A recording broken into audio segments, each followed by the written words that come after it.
YouTube, FXG here with a new lineup for the Masters coming up. This is a preview. I'm expecting to go ahead and do another video, so this will be a part 1 of part 2.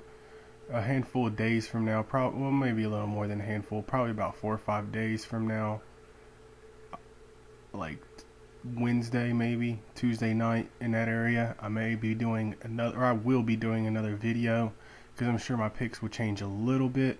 But I want to show some of the picks that I really like right now, despite that the Houston Open is not over yet.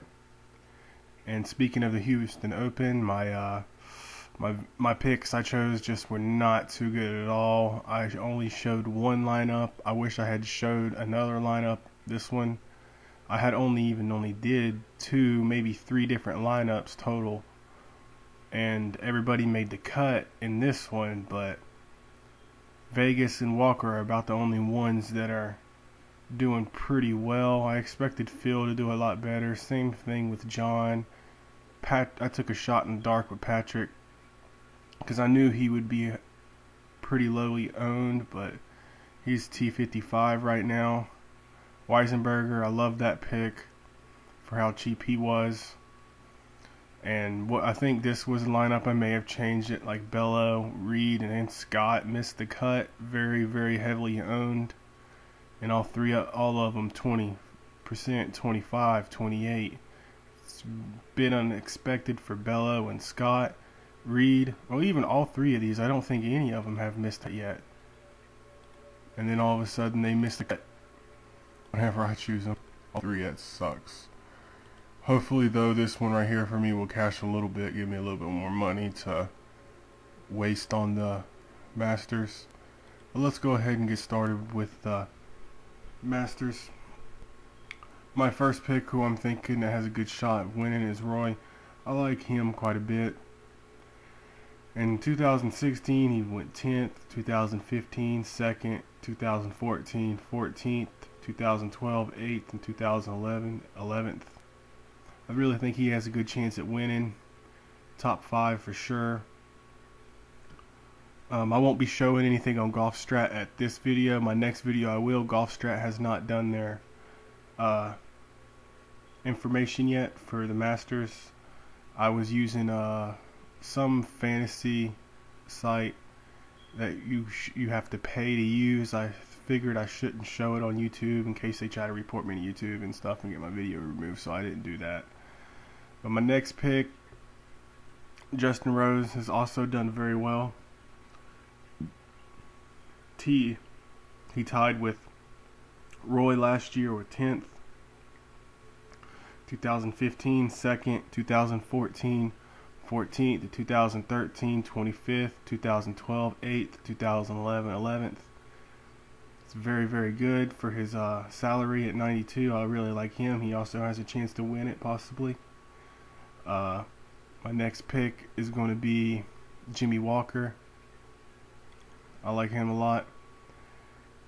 2016 was 29th, 2015 was 37th, and 2014 was 8th. I think he's pretty cheap. I liked him a lot in the shell, and he's doing pretty good right now too over there. My next pick is going to be, he's done well here as well, but I'm hoping that he's lower owned. It's Charlie Hoffman. In 2016 he finished 29th. In 2015 he finished 9th. I really like him. My next pick is going to be Daniel at 7,300. He just only played here once. He finished 10th here last year. He's a nice little bomber. Like most of these that I chose, I think probably are top 20 in the distance. That's pretty important in this one.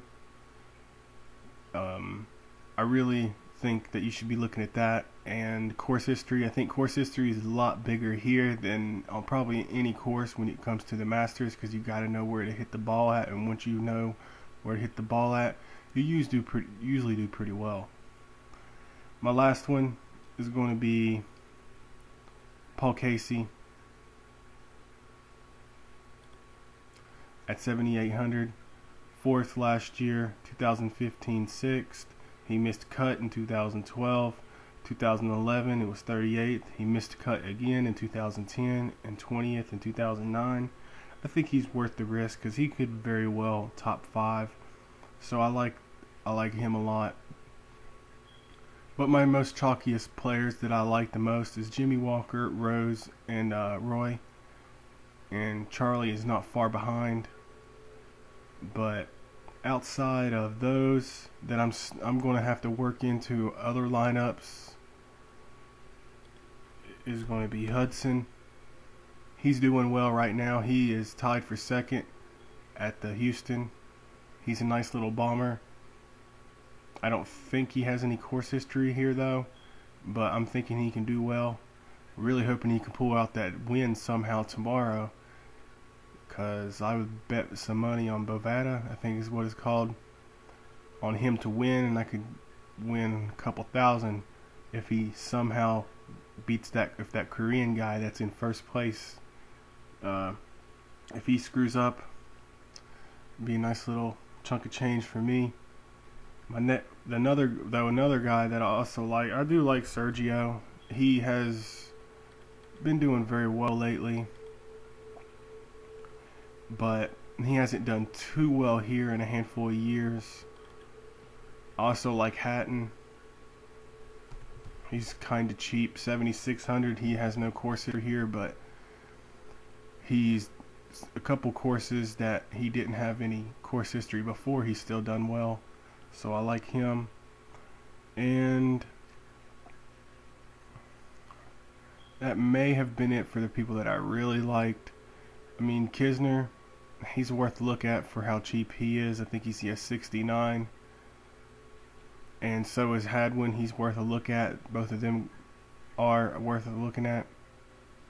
It's just I like so many people in this field because of how cheap they are.